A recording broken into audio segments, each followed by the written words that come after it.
और मैं हूं आपके साथ रंजना रावत। बुलेटिन की शुरुआत इस वक्त की बड़ी खबर के साथ करेंगे और खबर देहरादून से।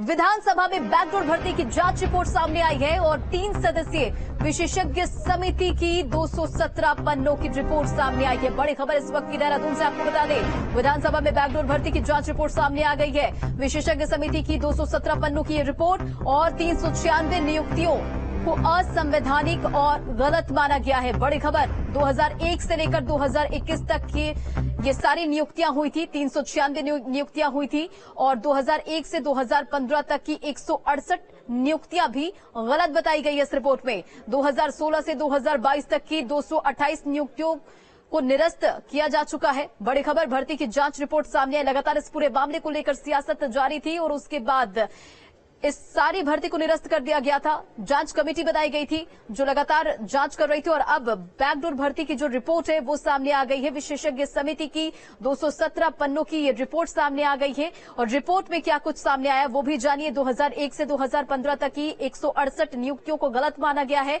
दिलीप, 3 सदस्यों की 217 पन्नों की ये रिपोर्ट सामने आई है और कमेटी ने 20 सितंबर से 2022 तक की ये रिपोर्ट सौंपी है। और अपडेट के साथ संवाददाता किशोर रावत हमारे साथ जुड़ गए हैं। किशोर, ये बड़ी खबर है, विधानसभा में बैकडोर भर्ती की जांच रिपोर्ट सामने आ चुकी, क्या कुछ बड़ी बातें? देखिए, 217 पन्नों की ये 3 सदस्यीय जांच कमेटी की रिपोर्ट थी जो 20 सितंबर को विधानसभा अध्यक्ष को सौंपी गई थी। इसमें जो तदर्थ नियुक्तियां थी, जिसमें विवाद हुआ था कि 2016 से 2021 यानी 22 शुरू हो चुका था, उस समय जो वैकेंसी थी उनकी नियुक्तियों की जांच की गई थी। तो उसमें ये पाया गया था 228 जो तदर्थ नियुक्तियां थी वो असंवैधानिक थी, यानी उसमें जो रोस्टर का पालन होना था, नियम का पालन होना था, वो नहीं अपनाया गया और सीधा जो करीबी थे, जो विधायक, मंत्री या फिर अन्य लोगों के करीबी थे, उनको जगह दी गई थी। इसके साथ ही उस रिपोर्ट में जब आज जो रिपोर्ट पूरी सामने आई है, उस रिपोर्ट के 217 पन्ने हैं।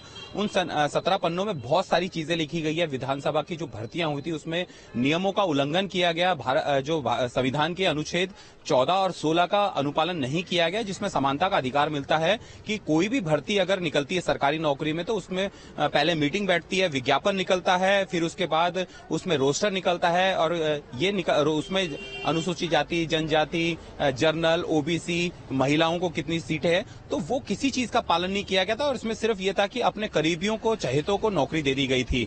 दूसरी बात यह है कि 2001 से लेकर 2021 तक यानी राज्य गठन से लेकर वर्तमान समय तक 396 तदर्थ नियुक्तियां असंवैधानिक है, यानी बड़ी नियुक्तियां हैं। यानी लगातार जो भी सरकार रही हो, चाहे भाजपा की रही हो, कांग्रेस की सरकार रही हो, सभी ने अपने चहेतों को नौकरी दी गई इसमें। और जो आम बेरोजगार थे, जो लगातार शिक्षित बेरोजगार युवक थे, जो लगातार मेहनत कर रहे थे, पहाड़ों से शहरों में आके पढ़ाई करते हैं, कमरा लेकर किराए पे रहते हैं ताकि उनको सरकारी नौकरी मिले, उनके सपनों को चकनाचूर किया है, सिर्फ अपने चहेतों को नौकरी दी गई है। तो ये रिपोर्ट में बड़ी बातें सामने आई है। इसमें कई चीजों का खुलासा किया गया कि मनचाही पोस्टिंग रखी गई, इसमें जितना वेतनमान था वो दिया गया। इसके साथ ही जो तात्कालीन सचिव थे मुकेश सिंघल, उनकी नियुक्तियां और उनके जो प्रमोशन है उनको भी असंवैधानिक माना है। तो जाहिर सी बात है कि जब उत्तराखंड में युवक लगातार मेहनत कर रहा है, सरकारी नौकरी के लिए तैयारी कर रहा है, उस समय अगर इस तरीके से 396 लोगों की भर्ती सिर्फ इस आधार पे कर दी जाती है कि वो विधायक के करीबी है, मंत्री के करीबी है, पार्टी संगठनों के करीबी है, तो सरकार अगर बीजेपी की हो या कांग्रेस की, भर्तियों में घोटाला हुआ है और अब इसकी जो जांच रिपोर्ट है वो भी सामने आ चुकी है।